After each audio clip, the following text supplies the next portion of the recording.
Good morning students, कैसे हो आप सब। चलो क्लास स्टार्ट करते हैं। हमारी क्लास 8 सब्जेक्ट मैथ्स और चैप्टर नंबर क्या है 14, आंकड़ों का रखरखाव means data analysis, data handling, जिसको हम बोलते हैं कि आंकड़ों का रखरखाव कैसे किया जाता है।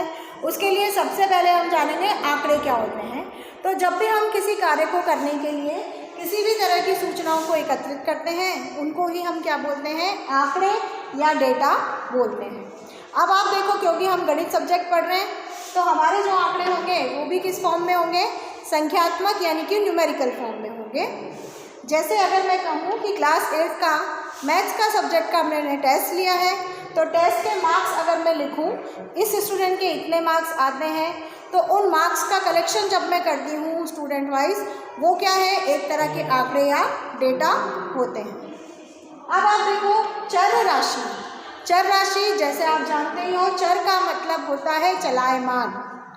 चर राशि का मतलब हो गया वेरिएबल।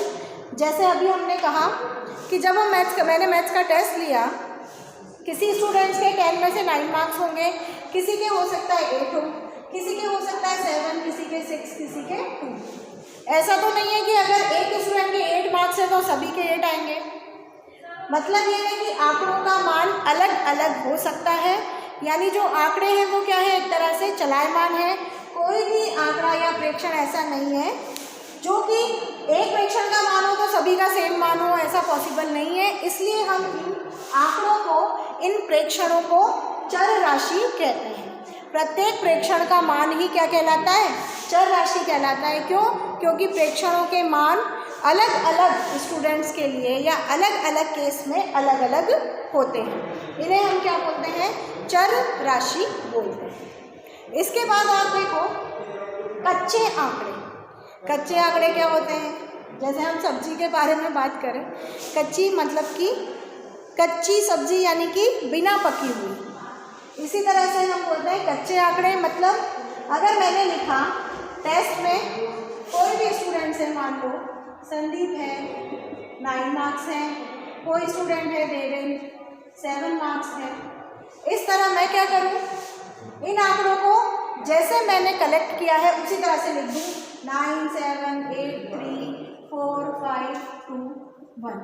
अगर मैंने आंकड़ों को जिस प्रकार संग्रहित किया है मैं उसी प्रकार लिख दूं, तो इन आंकड़ों को हम बोलते हैं कच्चे आंकड़े, क्योंकि इन्हें अभी तक भी हमने व्यवस्थित नहीं किया है।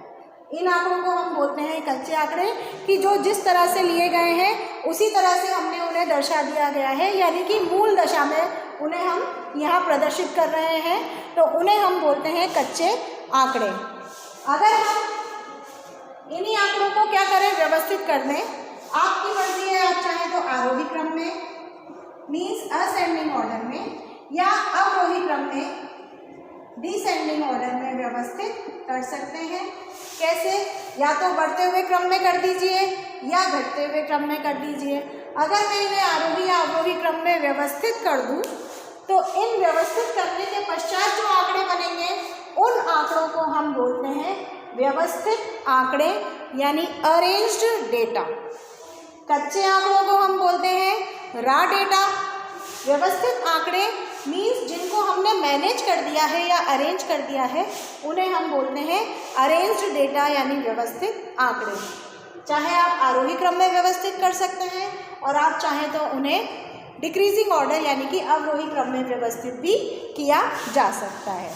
इसके बाद आप देखिए परिसर। परिसर क्या होता है?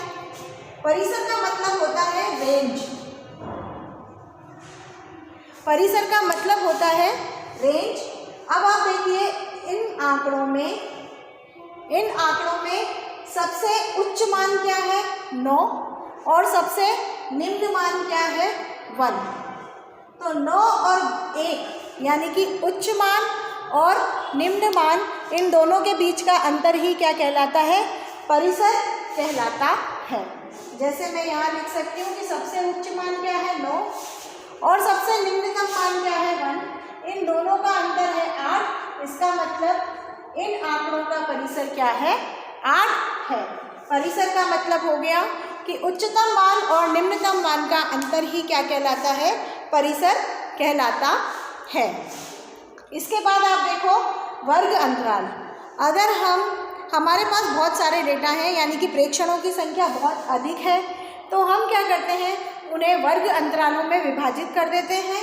जैसे मान लो अगर मैं यहाँ पर इस तरह से टेस्ट लूँ कि कुछ 100 नंबर का आपका टेस्ट लिया जाए और कुछ के 97, 98, 93, 0, 20, 21, इस तरह से सभी स्टूडेंट्स के मान लीजिए 60 बच्चे हैं।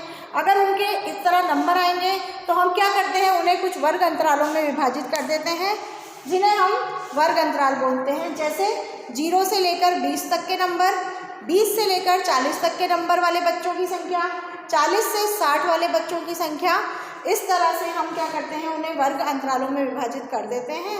इन्हें ही हम वर्ग अंतराल बोलते हैं। इसके बाद है वर्ग सीमा। यदि हमने पहला वर्ग अंतराल लिया 0 से 20, पहला वर्ग अंतराल हमने 0 से 20 लिया, तो जो अंक पहले लिखा हुआ है वो वर्ग अंतराल की निम्न सीमा कहलाता है, और जो अंक बाद में लिखा हुआ है वो क्या कहलाता है, उच्च सीमा कहलाता है। निम्न सीमा को लोअर लिमिट और उच्च सीमा को अपर लिमिट कहते हैं। ये हमारी है वर्ग सीमा। इसके बाद है बारंबारता। बारंबारता हम पिछली कक्षा में भी अध्ययन कर चुके हैं बारंबारता का, कि जो अंक जितनी बार अपने आप को दोहराता है वही उस अंक की क्या कहलाती है, बारंबारता कहलाती है। अर्थात जो अंक जितनी बार पुनरावृत्ति करता है, जैसे कि अगर 9, 8, 8, 7, 3, 2, 8, 7, 3, 1, इस तरह से आपको आंकड़े दिए गए हैं। अब आप देखिए इसमें 8 नंबर जो है वो 3 बार आ रहा है, अर्थात यहाँ पे 8 अंक की बारंबारता 3 है। इसी प्रकार यहाँ पर 7 अंक 2 बार रिपीट हो रहा है या 2 बार दोहराया गया है, तो अंक 7 की बारंबारता क्या है, 2 है।